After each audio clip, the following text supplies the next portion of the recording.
ভক্তি রসামৃত সিন্ধুতে প্রথমেই শুদ্ধা ভক্তির সংজ্ঞা নিরূপণ করলেন।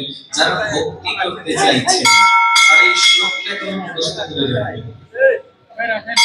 যদি মনের মধ্যে ইচ্ছা হয় আমি ভক্তি করব, আমি ভক্তি দ্বারা ভগবানকে পাবো, তাহলে এই শ্লোক মুখস্থ রাখতে হবে। কোন শ্লোক?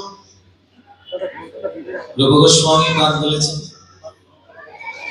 কন্যাভিলাষিতা শূন্য জ্ঞান কর্মাদ্যনাবৃতম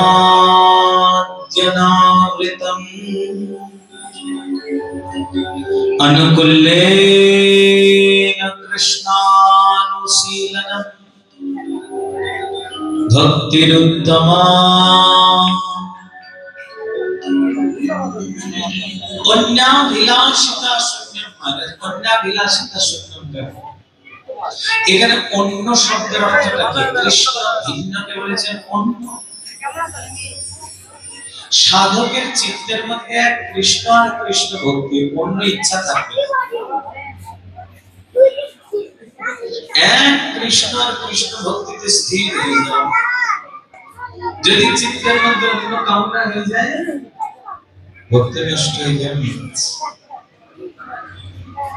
তাহলে কন্যাভিলাষিতা সুন্দর শব্দে